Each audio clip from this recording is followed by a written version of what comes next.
The Department of Justice today announcing that they'll be returning $773 million to victims of Bernie Madoff, the first installment of which eventually will be over $4 billion given back. Now, this money has been recovered from third parties using civil asset forfeiture. This is a bipartisan group of senators now pushing to defund Attorney General Sessions' plan to actually expand the program. Here to discuss, Derek Cohen of the Texas Public Policy Foundation and Doug Burns, a former federal prosecutor. Derek, let me start with you. This is a very contentious debate here. A lot of libertarians and a lot of other folks are just saying small-time people who unfortunately have something seized of value, whether it's a car, a home, or anything else, rarely get it back, even when they're found innocent of a potential crime. That's correct, Charles. And, you mentioned libertarians, but a lot of conservatives, such as myself, have massive problems with the process as well. What the process does is it simply does not observe constitutional due process. The article in the Wall Street Journal today mentioned that, this has judicial oversight, when the truth is 81% of these are administrative forfeitures, meaning that they don't see a judge at all.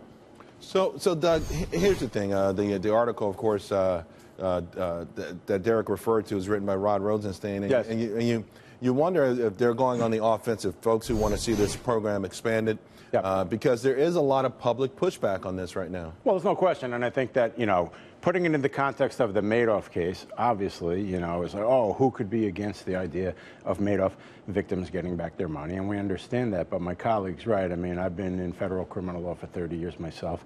I've sat across the desk from federal prosecutors who say, we believe that every cent he made should be forfeited. They're often too aggressive. So there are a lot of problems, but it's like everything. There's a lot of sympathy for someone who may be guilty of a crime, but a lot of times people who are eventually exonerated never get their stuff back. You read my mind. I thought where you were going, Charles, is, when somebody's a criminal, that's fine. But very often what happens is it's like the proverbial commercial fishing net, okay? It goes too wide, and you end up not only with the criminal, but somebody. And my colleague's other point, let me just amplify real quick, is sometimes you get behind the eight ball, people don't have the resources to fight it, and it becomes difficult. And, Derek, I think one of the complications, and for conservatives especially, is that some police departments actually need this money. It's actually a revenue source, and it keeps them with the most recent armament, the manpower. It actually is something that's critical for them, and we don't want to take away resources from our police departments.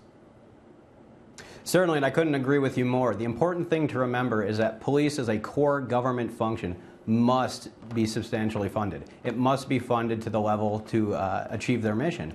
The problem is what civil forfeiture does is it gains that addiction to that income source. When that income source might dry up immediately, it's a dynamic source of funding, that goes for routine operating expenses. That should be funded through the general appropriation process and not simply through this catch-as-catch-can process that civil forfeiture brings around. And of course, a lot of these states, small towns particularly, they have tight budgets. They have pension problems.